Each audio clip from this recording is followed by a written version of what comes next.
आखिरी गांव जैसे अब सैदलीपुर है, बाबा रामदेव जो है ना, स्वामी रामदेव जी, उसका गांव है सैदलीपुर। बहुत कम लोगों को पता है। हरियाणा के बिल्कुल आखिरी छोर पे है, जहाँ से राजस्थान शुरू हो जाता है, नांगल चौधरी हल्के में। नांगल चौधरी, वहाँ भी मैं कई बार गया हूँ। दूसरी तरफ राय मलिकपुर है, जहाँ से अजय सिंह चौटाला ने एक पद यात्रा निकाली थी पूरे हरियाणा प्रदेश की, जो लोगों को याद भी होगा, सैदलीपुर से लेकर के और चंडीगढ़ तक, जिससे इनेलो की आंधी आ गई थी। उसके बाद बहुत लोग इनेलो से जुड़ गए थे। हालांकि राज फिर भी नहीं आ पाया उनका, लेकिन एकदम से उस पैदल यात्रा के बाद, और मैं ये मानता हूँ कि या तो चौधरी देवीलाल ने पद यात्रा निकाली थी जी, जो हिसार के ही जहाँ हम बैठे हैं, यहाँ कटला रामलीला मैदान है, और यहाँ से वो यात्रा निकाली थी। उसके बाद 1987 में जो आंधी आई, दिल्ली के बोट क्लब पर रैली हुई, जो आंधी आई 87 में 85, वो यहीं से था वो कारवां शुरू। या तो वो पद यात्रा थी, वो थी हिसार से और दिल्ली की। या चौधरी भूपेंद्र सिंह हुड्डा ने निकाली थी जब कंडेला कांड हुआ था चौटाला के राज में। तो उस कंडेला कांड के बाद भूपेंद्र सिंह हुड्डा राजनीति में हीरो बन गए थे, नहीं तो उससे पहले तो कोई जाना ही नहीं करता। कोई भी इस टाइप का कांड किसी दूसरे राजनेता को हीरो बना देवा है, नहीं, वो उसको कितना के जो है फायदा कितना ले पाता उसका कैश, क्योंकि देखो कोई कांड हो जाता, मान लो बहुत से कांड हुए अलग अलग राज्यों में, लोगों के घर उजड़ गए, नाश हो गया, लेकिन नेता वहां से बन जाओ कोई ना कोई। नहीं, बिल्कुल बनते हैं जी। और देखो राजनीति आम जनता समझ नहीं इस बात मैं आपको बताऊं, अब 3.5 महीने हो गए जी, कांग्रेस वाले घरों में बैठे हैं। वो क्यों घरों में बैठे हैं? वो ये बात देख रहे हैं कि भाई कोई मुद्दा मिले। बीजेपी वाले उनको कोई मुद्दा दे नहीं रहे। अब मुद्दा नहीं, जब तक कोई मुद्दा नहीं होगा इतना वो घर से नहीं निकलेंगे। जितने भी आज तक जो मूवमेंट बनी है, कोई भी हो, मोदी जी क्यों देश के प्रधानमंत्री बने?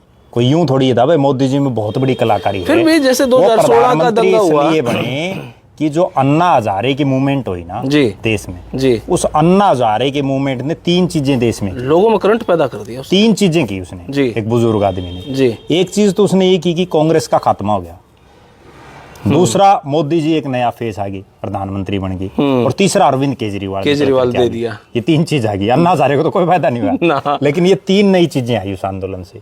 और हर आंदोलन में यूं होता है। यूं तो एक चीज और भी है जी, अब जैसे मिर्चपुर कांड हुआ जी, चौधरी भूपेंद्र सिंह हुड्डा के राज में जी, तो उसको उस समय जो है, हालांकि की जातीय तरह का एक कांड था वो, लेकिन उसको कोई और राजनीतिक पार्टी नहीं कैश कर पाई, नहीं तो उस टाइम पे उनकी सरकार भी चली जाती। इतना बड़ा मामला हो गया। अब जो 2016 का दंगा हुआ, क्या कांग्रेस या हुड्डा सब उसको कैश नहीं कर पाए? फिर ना नहीं कर पाए। उसके बाद फिर किसान इसलिए नहीं कर पाए ना, उसमें वो कर पाते। लेकिन वहां हुआ क्या, जो हुड्डा साहब के सबसे नजदीकी लोगों में शामिल थे प्रोफेसर वीरेंद्र सिंह जी, प्रोफेसर वीरेंद्र सिंह, और जो एक खाप के एक नुमाइंदे थे, उनकी जो एक ऑडियो जो वायरल हुई ना, उस ऑडियो ने सब सिस्टम का नाश कर दिया। नहीं तो उनका क्या पता, तुक्का लग जाता। 2000 फिर ये किसान आंदोलन हुआ, इसको भी नहीं कैश कर पाए। फिर किसान आंदोलन को इसलिए नहीं कैश कर पाए, मैं जो समझ पा रहा हूँ जी, कि भारतीय जनता पार्टी और कांग्रेस में एक दिन रात का अंतर वर्तमान में ये है कि बीजेपी 24 घंटे 365 दिन की पॉलिटिक्स करती है, वो सारा दिन राजनीति में रहते हैं। जबकि कांग्रेस वाले केवल ये बात देखते हैं, भाई कोई मुद्दा मिल जाए तो आ जाए, बारिश आ जाए तो भरने निकला, बस कोई मुद्दा आ गया तो ठीक है, किलकी मार लेंगे, नारे लगा लेंगे। नहीं तो आप एक बात बताओ, किलकी मार लेंगे। मैं बताऊं आपको, सुनो, आज 3.5 महीने हो गए जी। अब नायब सिंह सैनी को तो कोई जरूरत नहीं ना, वो 4 साल तो आराम से मौज कर सकते, बिल्कुल कर सकते। राज आ गया जी, और अनएक्सपेक्टेड आ गया, जिसकी किसी को उम्मीद नहीं। 2014 से ही बड़ा आ गया जी। पहली बार हरियाणा के इतिहास में ऐसा हुआ है, पहली बार 1966 से आज तक की किसी पार्टी की लगातार 3 योजना से सरकार है जी। और लगातार 3 योजना में भी एक और बड़ी गंभीर बात बताऊं, जिस पर बहुत कम लोग हो सकता है ध्यान दिया नहीं। हुड्डा साहब 2 योजना मुख्यमंत्री रहे जी। जब वो पहली बार मुख्यमंत्री बने तो 67 सीटें थी, और जब राज उनका गया ना तो 67 से 15 पर आ गई। 15 सीट आई 2014 में कांग्रेस की। दूसरे एंगल से आप देखो, टिकट नहीं मांगने जाओ थे लोग, वोट भी डर के मांगे करते, बड़ी बहुत क्रिटिकल स्थिति। तो देखो नेचुरल एक बात है जी। अब दुष्यंत चौटाला की जब 2019 में जी टिकट मांगने के लिए लोग लाइन में लग रहे थे ना, अरे इस बार वो धक्का देते होते तो भी कौन लेने पाओ था कोई। हाँ। ये तो राजनीति में यही वो बीजेपी है। आपको एक और बड़ी गजब बात बताऊं जी, मुझे आज भी याद है, मैं खुद प्रत्यक्षदर्शी हूँ जी। बीजेपी वाले कोई मीटिंग करते ना तो 10 समोसे ले आते, उसमें से भी 2 उल्टे देने पड़े, 8 आदमी आते मीटिंग में। जिले की मीटिंग में भी 8 आदमी आते, एक वो दौर था। ठीक है। और एक आज वो दौर है कि बिना बुलाए लोग आने लग रहे हैं। आज वो हालात कांग्रेस बैन कर दिए भाई, अब एंट्री नहीं होगी। अब वो बिल्कुल बैन तो इसलिए कर दिए ना भाई, कुछ एक लोग ऐसे थे जिनने 10 साल मौज ली और एंड टाइम पे फिर बाज गए। माहौल सही लग रहा है जैसे हुड्डा साहब आऊंगे। अब माहौल तो नहीं, उसको मेरा ये मानना है निजी रूप से कि हुड्डा साहब के साथ एक वो बड़े स्तर पर लॉबी हुआ आगी जो किसी समय देवीलाल और ओम प्रकाश चौटाला के साथ थी। देवीलाल जी एक बात कहा करते जी, देवीलाल जी अक्सर एक बात कहते थे कि भाई चुनाव में हार जीत कोई मायने नहीं रखती, माहौल बनाए रखो। माहौल का मतलब ये है कि भाई किलकम किल करो। ठीक चौटाला है साहब, देवीलाल कहा करते जी। और एक बड़ा गजब वाक्य उनका ये है, तो शाम की बात है जब उनकी सरकार गिर गई थी और किसी ने उनको, वो जो है अपना दौरे कर रहे थे, वो वैसे ही दौरे करते रहते थे। जिस दिन हार जाते थे ना चुनाव, जैसे आज परिणाम आ गया जी, वो कल से शुरू हो जाते थे। ठीक है, कोई बात नहीं, हार गए तो माहौल बनाओ। वो सबसे ज्यादा विपक्ष में रहे हैं, मुख्यमंत्री तो बहुत कम समय के लिए बने। चौटाला साहब की पार्टी जो है वो एक्टिव थी और अग्रेसिव थी। हुड्डा साहब की पार्टी एक्टिव भी थी लेकिन अग्रेसिव नहीं थी, डिफेंडिव थी, थोड़ा सा अपने एरिया को बचा लो, बस इतना सोचा रहे। अब चौटाला साहब चौटाला गांव से है और जींद में भी आके इलेक्शन लड़ना, महम से भी लड़ना, किसी भी एरिया में जाके इलेक्शन लड़ना, लेकिन हुड्डा साहब रोहतक तक सीमित रह गए मेरे ख्याल से। देवीलाल के परिवार में और हुड्डा साहब में यही फर्क है। मास नेता कौन होता है? लीडर वो होता है। बाल ठाकरे था, कभी मुख्यमंत्री नहीं बना ना जी, लेकिन जिस दिन वो मरया जी, जिस दिन उनका निधन हुआ, पहली बार जिंदगी में बॉम्बे बंद हो गई थी। नहीं तो बम्बई तो रात को भी नहीं बंद होती। ठीक है, उतनी रोशनी वो मास लीडर था। इसी तरह से देवीलाल का जो परिवार है ना, वो एक ऐसा परिवार है जिसने, मतलब हरियाणा तो छोड़ दो आप, उन्हें राजस्थान में भी चुनाव लड़े। राजस्थान में मैं बड़ी अचंभे की बात, बहुत कम दर्शकों को पता होगा, हो सकता है, चौरी देवीलाल ने सीकर से लड़ा आज, और वो जीते, एमपी बन के देश के उप प्रधानमंत्री भी वहीं से बने। ठीक है, 2 बार उप प्रधानमंत्री बने 2 सरकारों में। उसके बाद अजय सिंह चौटाला ने वहां से चुनाव लड़ा, नौहर और दातारामगढ़ से, और वो दोनों जगह से जीते। अभय सिंह चौटाला ने भी, इस बात का बहुत कम लोगों को पता है, अभय सिंह चौटाला ने अपने जीवन का पहला चुनाव जो है विधानसभा का, और राजस्थान से लड़ा था पहला चुनाव। हाँ, संगरिया से, लेकिन वो हार गए थे। वो हार गए थे इसलिए उसका लोग कम जिक्र करते हैं, क्योंकि यहाँ तो जो जीतता हो वो उसी को जी हजूरी करते हैं लोग। वो पहला चुनाव उन्होंने भी राजस्थान से लड़ा। देवीलाल ने पंजाब से लड़ा, फिरोजपुर से। उसके बाद देवीलाल ने लोकसभा का चुनाव सोनीपत से लड़ा। देवीलाल ने रोहतक से लोकसभा चुनाव लड़ा। ओम प्रकाश चौटाला ने हिसार से लड़ा, वरना उनका तो सिरसा है चौटाला गांव। एक और बड़ी गजब बात ये, आप ये चीज देखो जी, चौटाला गांव हरियाणा का आखिरी गांव है, जिसके एक तरफ पंजाब और एक तरफ राजस्थान है। और उस चौटाला गांव से पूरे हरियाणा में इतने साल तक सल्तनत चलाना अपनी, और सारी पार्टियों में अब, और अगली सुन लो जी, इस देवीलाल परिवार की पिछली जो विधानसभा थी ना, इस बार तो फिर भी नहीं है इतना सिस्टम, उसमें 5 सदस्य इनके जीते। 5 ही अच्छे हैं, 5 जी। और उन 5 में से 2 अलग अलग पार्टियों में, 2 बने जेजेपी से जी, एक बना इनेलो से जी, एक बना कांग्रेस से, और एक बना निर्दलीय बढ़ के वो बीजेपी को भाजपा में आ गए वो। यानी सारी पार्टियां में उनकी चल रही है, और सारे देवीलाल का ही नाम ले। और अगली सुनो जी, इनके परिवार से, जो चौटाला गांव से है ना, इनके परिवार से 100 से ऊपर चुनाव लड़ लिए। कोई और रिकॉर्ड नहीं मिलेगा। और अगली सुनो, जो बीच में बात रह गई थी अपनी, वहां से पार्लियामेंट का चुनाव लड़ा इन्होंने रोहतक उससे। उसके बाद ओम प्रकाश चौटाला ने नरवाना से चुनाव लड़ा, ओम प्रकाश चौटाला ने उचाना से चुनाव लड़ा, ओम प्रकाश चौटाला ने हिसार पार्लियामेंट से चुनाव लड़ा। नैना चौटाला कहाँ बाडड़ा बिल्कुल आखिरी जाके जीते, ठीक है, वहां से जीत गई। रणजीत चौटाला ने आदमपुर से चुनाव लड़ा, रणजीत चौटाला ने हिसार पार्लियामेंट से चुनाव लड़ा। अच्छा, सिरसा में तो जहां से इन्होंने चुनाव लड़े ना, जैसे ये दड़बा से लड़ते थे, इनका परिवार रोडी से लड़ता था, अब एलनाबाद, डबवाली और रानिया से लड़ता है। एक जो SC रिजर्व सीट को छोड़ दें और सिरसा शहर की छोड़ दें, वो भी मजबूरी छोड़नी पड़ेगी, वह तो छोड़नी पड़ेगी, SC रिजर्व है जी। और एक शहर में जैसे सिरसा शहर, उसको छोड़ के बाकी सारी सीटें हम खड़े होंगे, वहां तो एक तरह से रजिस्ट्री करवा, मतलब चौटाला परिवार एक ऐसा परिवार है, चाहे उनका 5000 वोट है, जो जोश कम नहीं होगा, फिर अगले इलेक्शन फिर जोश से। मैं एक बात सबको कहता हूँ जी, हरियाणा की राजनीति में नहीं, देश की राजनीति में एक फाइटर परिवार है। सबको ये पता था कि दुष्यंत चौटाला की रे माटी होनी उचाना में अगर वो चुनाव लड़ेगा, पता था ना जी। आप भी सारा फील्ड में रहते हो, सबको पता, बिल्कुल। वो फिर भी नहीं भाग गया, उसका भले ही 9,000 तक कम वोट आए हों, लेकिन लड़ा चुनाव। लड़ा हो। क्यों लड़ा उसने? क्योंकि लोग क्या है, मैं इनके परिवार को बड़े नजदीकी से देखा है मैंने, एक चुनाव ही हार जाते हैं, उसके बाद ये फिर सरवाइव करते हैं, फिर जीत जाते हैं। 1998 में आपको एक वाक्य बताऊं, तब हमारा गांव भिवानी पार्लियामेंट में था।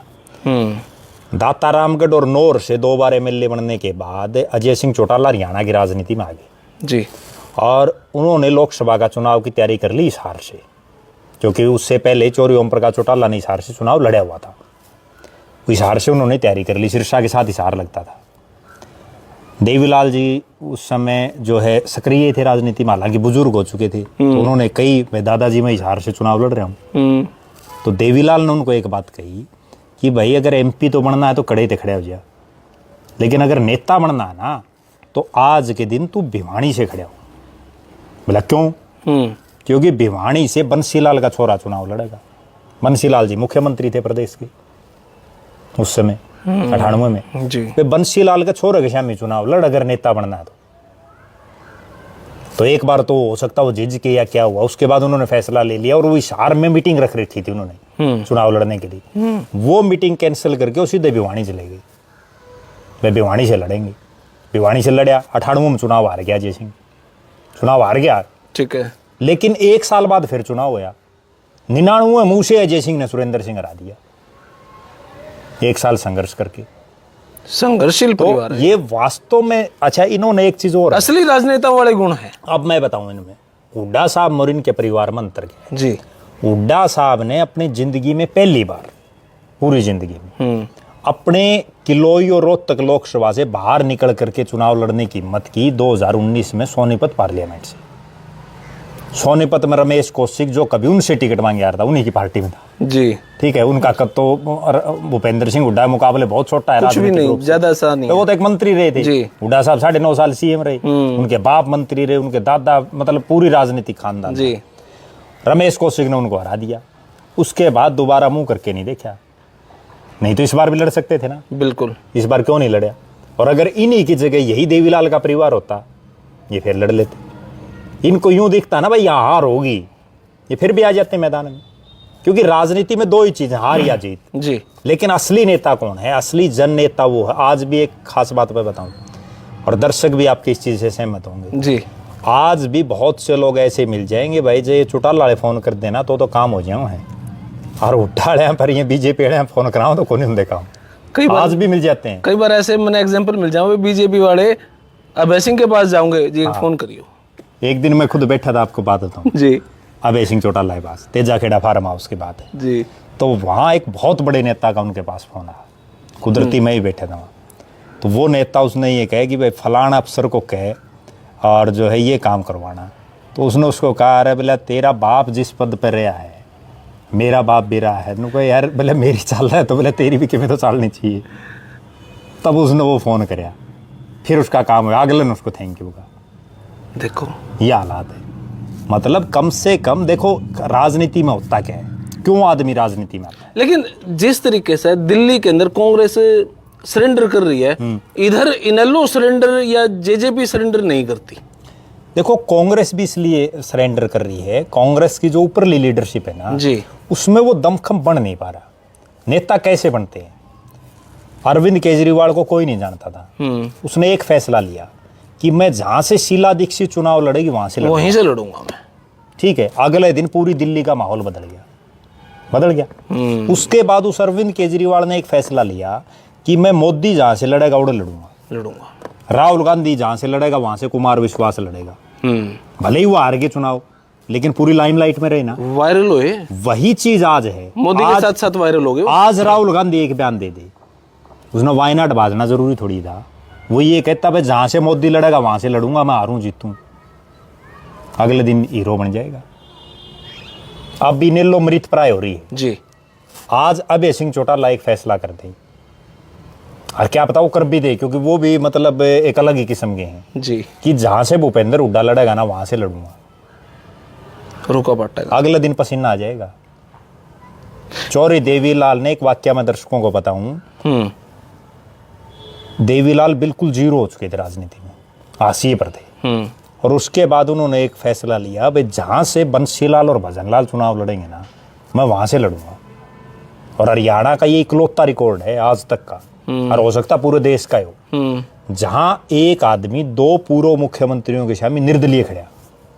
तुसाम से भी निर्दलीय लड़ा बंसीलाल के सामने, आदमपुर से भजनलाल के सामने इंडिपेंडेंट लड़ा, दोनों जगह निर्दलीय और दोनों जगह 2 पूर्व मुख्यमंत्री, मतलब एक सिटिंग मुख्यमंत्री एक पूर्व मुख्यमंत्री जी।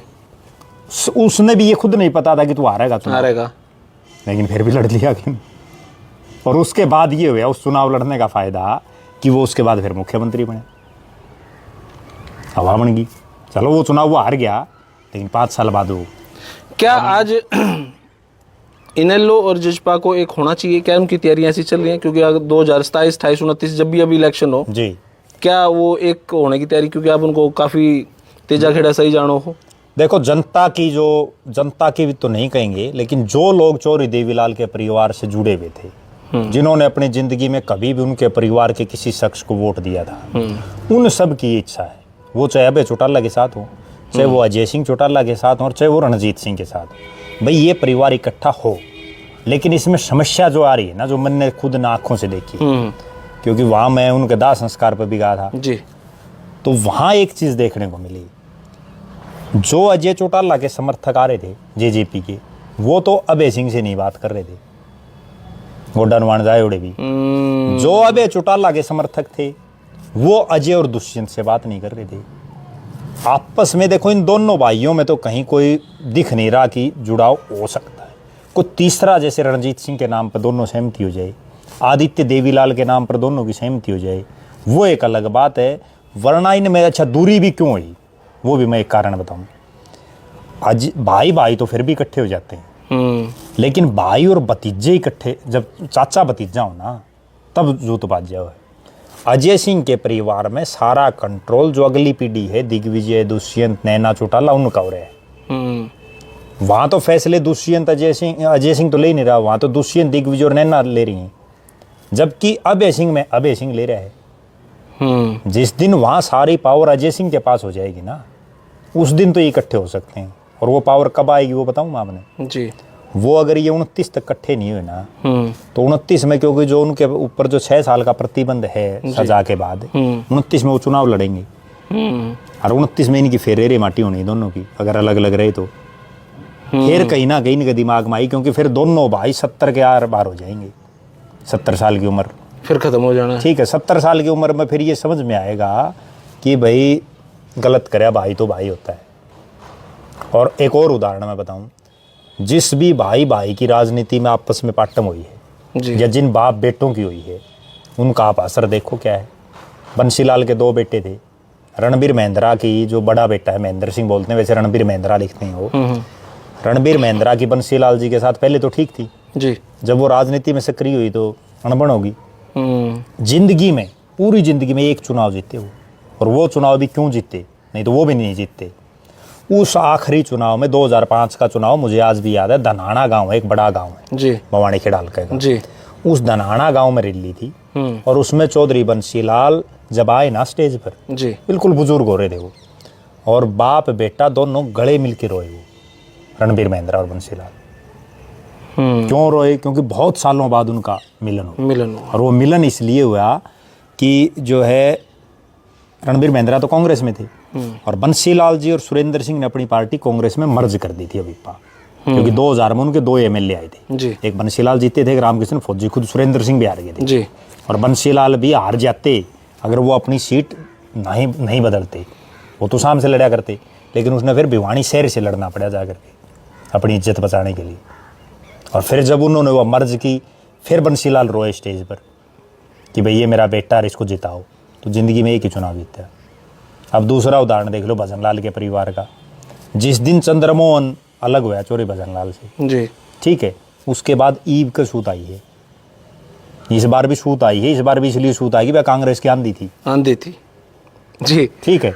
अभी सवाल है, एक और रह गया इसमें जी, एक उदाहरण और, राव बीरेंद्र सिंह है जी, राव बीरेंद्र सिंह के परिवार में राव इंद्रजीत राजनीतिक वारिस है जी। राव यादवेंद्र सिंह जब तक इंद्रजीत के साथ था तो ठीक था, नहीं तो इस बार देखो टिकट भी नहीं मिली। राव अजीत सिंह है, इतना बड़ा चेहरा, कभी नहीं एमएलए बन पाया। तो यहाँ तो भाई भाई अगर इकट्ठे तो रहेंगे ना तो बाजी पार कर लेंगे। जिस दिन ये दुष्यंत दिग्विजय अलग अलग हो जाएंगे ना, उस दिन इनका देख लेना आप।